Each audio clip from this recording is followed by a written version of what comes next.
Saudara, polisi telah menaikkan status hukum dan menemukan adanya unsur pidana dalam kasus ambruknya Ponpes Al-Khuzini Buduran, Sidoarjo, Jawa Timur, Saudara. Lalu seperti apa tahapan yang akan berjalan dalam pengusutan kasus ini? Kami membahasnya bersama dengan pengamat hukum pidana Abdul Fikar Fajah Hajar yang telah bergabung bersama kami di Kompas Petang. Selamat petang, Pak Fikar.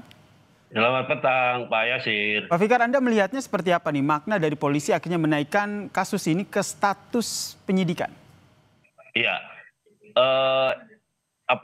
Saya kira ini keyakinan polisi bahwa peristiwa ini bukan semata-mata dilahirkan oleh gejala alam, gitu ya. Artinya bukan karena ada angin ribut atau badai atau apapun yang bersifat alamiah, gitu. Tetapi ini lebih disebabkan oleh robohnya atau ambruknya sebuah bangunan. Dan bangunan itu dibangun oleh ada yang bertanggung jawab, gitu ya, dibangun oleh pihak-pihak, entah itu perusahaan, entah itu korporasi, entah itu perorangan, gitu ya. Ada yang bertanggung jawab terhadap berdirinya bangunan itu. Nah, tentu saja juga tidak sesederhana itu.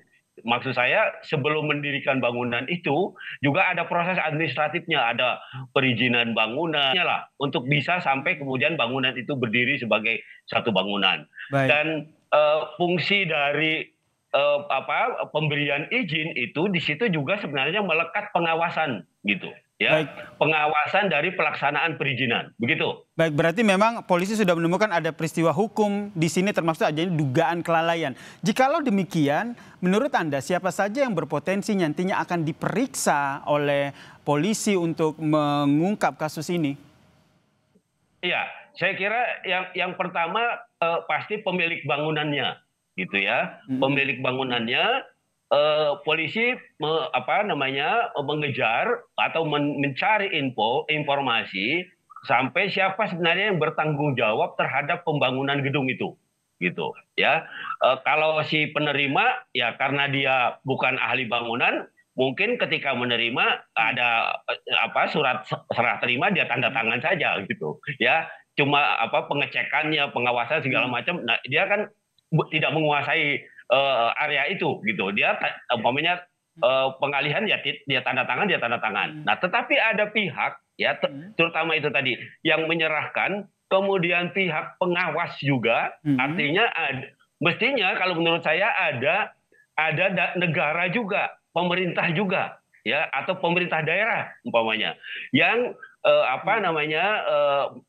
terlibat baik dalam proses pembangunan maupun juga penyerahan, gitu, sampai dengan penyerahan.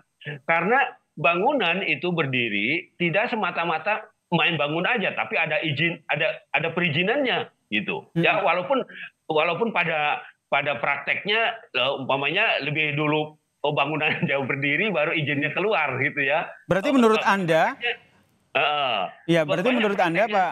menurut Anda Pak Fikar, ini tidak hanya satu pihak, tapi kalau kita lihat seperti yang tadi Anda sampaikan, ada dugaan kelalaian pada saat proses pengawasan, proses tender awalnya, pembuatan awal sampai proses pembangunan ini, ya? Betul.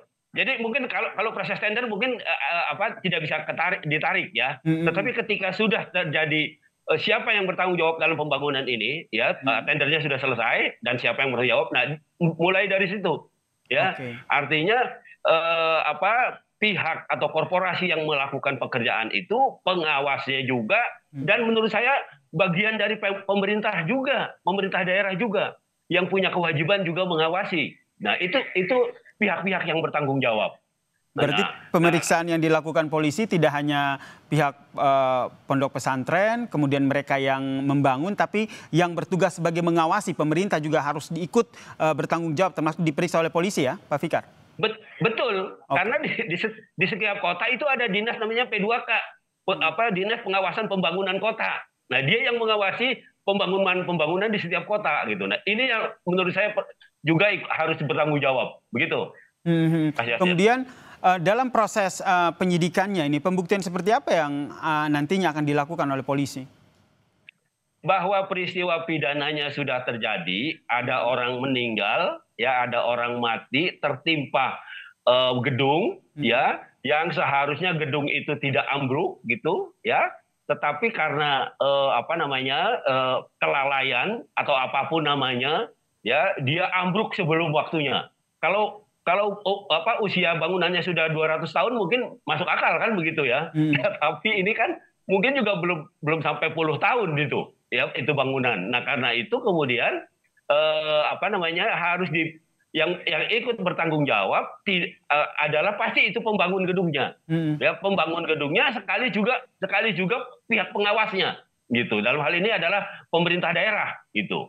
Karena bagaimanapun juga perizinan itu dikeluarkan oleh mereka, sekaligus di dalam perizinan itu melekat pengawasan gitu. Nah, karena itu setiap berdirinya sebuah bangunan, Pemda itu tidak bisa lepas tangan juga. Karena mereka yang memberikan izin. Nah, kecuali memang bangunan itu tidak ada izinnya.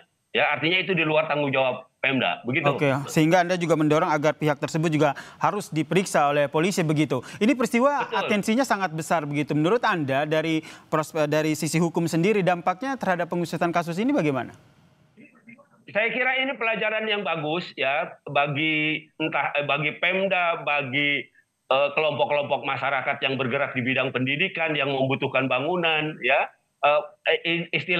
Intinya adalah pada aktivitas pembangunan ya di bidang apapun gitu. Ya, jadi memang diperlukan tidak hanya perizinan dalam pengertian administratif izinnya keluar, kemudian tidak ada pengawasan pembangunannya, ya pengawasan dalam pengertian materialnya, jenis-jenis material yang dipakai, volumenya dan sebagainya. Nah, itu semua menjadi peristiwa ini mengajarkan kepada kita itu harus diperhatikan semua gitu.